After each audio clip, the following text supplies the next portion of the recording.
The White House is defending Special Envoy Steve Witkoff over a reportedly conversation in which he told a Russian official that praising President Trump would help smooth over a call with Russian President Vladimir Putin regarding the war in Ukraine. Witkoff also suggested that Putin call Trump ahead of a White House visit by Ukrainian President Volodymyr Zelensky, a conversation that gave the Kremlin an opportunity to press the case against giving Kyiv Tomahawk cruise missiles. U.S. President Donald Trump has defended Special Envoy Steve Witkoff as doing the standard thing after a leaked recording appeared to show him advising a Russian official on how to appeal to the president. Trump told reporters on Wednesday he had not heard the audio, but that Witkoff was doing what a deal-maker does to sell the peace plan to both Russia and Ukraine. The leaked call from last month emerged days after a 28-point draft peace plan presented by the U.S. largely reflected Russian positions on its full-scale war in Ukraine. Witkoff has visited Moscow several times this year and will meet Russian President Vladimir Putin again next week. He has not held talks in Kyiv. He has never gone to Kyiv in his role as special envoy, although other U.S. officials have visited, and U.S. Army Secretary Dan Driscoll went to Kyiv this week, and Trump says he will hold further talks with the Ukrainians. Diplomatic talks have continued after the initial draft plan was criticized by Ukrainian and European leaders as being too favorable to Russia. Among the proposals was a handover to Russia of Ukrainian-controlled territory in eastern Ukraine. The plan has since been revised to better reflect Ukraine's interests and the views of European allies, and Ukraine's Volodymyr Zelensky has said he is ready to meet Trump to discuss outstanding sensitive points.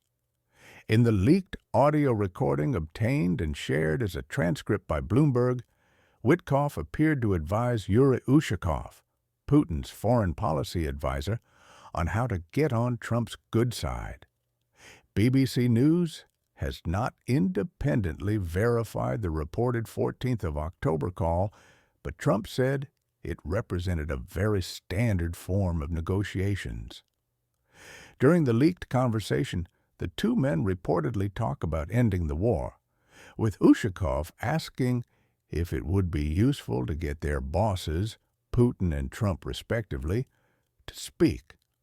Witkoff is quoted as saying he does, and that my guy is ready to do it, and before suggesting how to go about the call, just reiterate that you congratulate the President Trump on this achievement, that you respect that he is a man of peace, and you're really glad to have seen it happen. Witkoff is quoted as saying, "I think from that it's going to be a really good call. I told the President that the Russian Federation has always wanted a peace deal. That's my belief," Witkoff adds according to the transcript. The issue is that we have two nations that are having a hard time coming to a compromise. I'm even thinking that maybe we set out like a 20-point peace proposal, just like we did in Gaza, Witkoff adds. The call ends with Witkoff telling Ushakov of an imminent Zelensky visit to the White House, and that, if possible, Trump and Putin should talk before that meeting.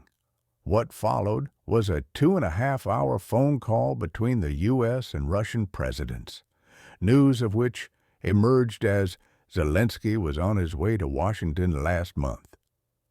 Before the Trump-Putin call, the U.S. president had appeared to be running out of patience with his Russian counterpart and had suggested he might provide Ukraine with long-range Tomahawk missiles.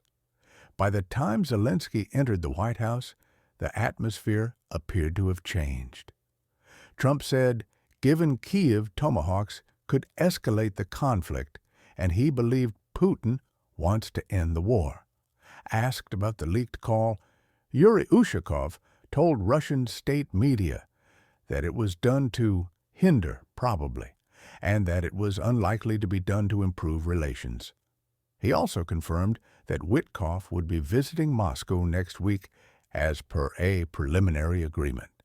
It was not clear who was behind the leak, but Bloomberg has also transcribed another reported call between Ushakov and Putin envoy Kirill Dmitriev, who spent days with Witkoff in Miami in late October weeks before the 28-point draft plan emerged.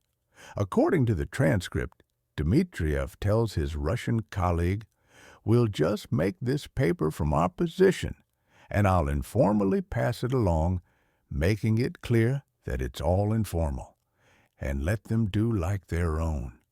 Apparently angered by the report, Dmitriev complained of a well-funded, well-organized, malicious media machine built to spread fake narratives, smear opponents, and keep people confused.